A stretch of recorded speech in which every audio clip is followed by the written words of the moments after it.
What's going on, people? Welcome back to the pod.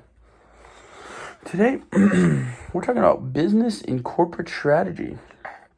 A lot of people don't know a lot about this. That's why I'm here. Luke Pressler. Hope you guys have had a good day. Let's just jump into the Luke Pressler show. All right? So, business strategy or business level strategy refers to the approach a firm or business unit takes to competing in its industry and to attract customers, create and capture value, and achieve competitive advantage. A firm takes many actions to implement its strategy, but these actions should be part of a coherent, overarching identity or goal that, if accomplished, will lead to a sustainable competitive advantage.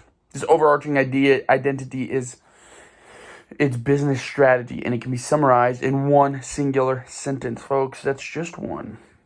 So to analyze a firm's business strategy requires interpreting all of the firm's key strategic decisions and identifying the overarching identity they correspond to. So Michael Porter, big guy, we know him, Porter's Five Forces if you didn't know, analyzed dozens of firms across dozens of industries and distilled business strategy into three generic strategies: differentiation, creating unique strategy or value based on a characteristic other than price that consumers are willing to pay for or purchase more often; cost leadership, which is achieving lower costs than competitors and passing some of these savings on to customers through lower prices than competitors can charge, so like Walmart; and focus, concentrating on a subset of customers or product services, and then pursuing differentiation or cost leadership within that subset.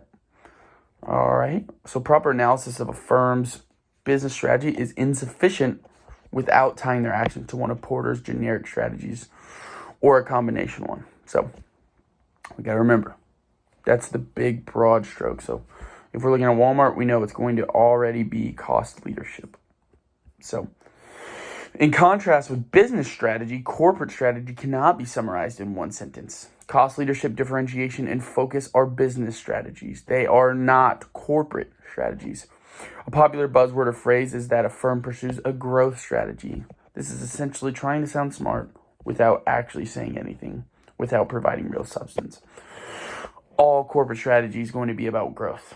It is the set of decisions made by executives to determine what the company sells, where it sells, and how it sells is produced. To analyze a firm's corporate strategy, three facets of their approach must be described. First is the vertical integration. Decisions of the firm must be identified. What does the firm make itself, and what does it purchase from suppliers? Does the firm sell directly to end users or consumers?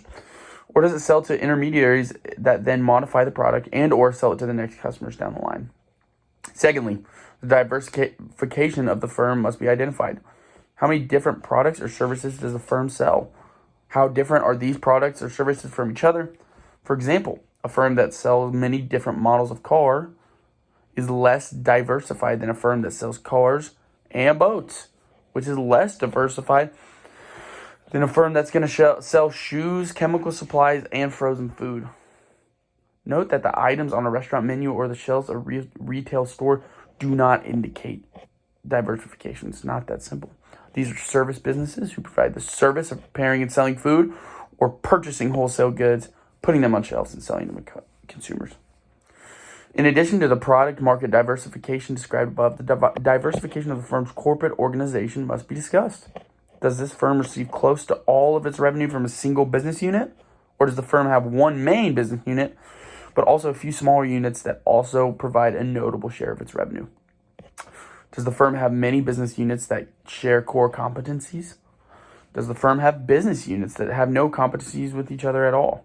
The organization of the firm must be discussed, including subsidiaries and alliances. Finally, the firm's geographic scope must be identified. This is the most straightforward of the three aspects of corporate strategy. It won't be easy. And remember, understanding and analyzing business and corporate strategy are key skills that executive and entrepreneurs must possess if they want to maximize the success of their companies. Stay fresh, stay fit, make some freaking money, build some good business and corporate strategy. Signing off. Peace out, people.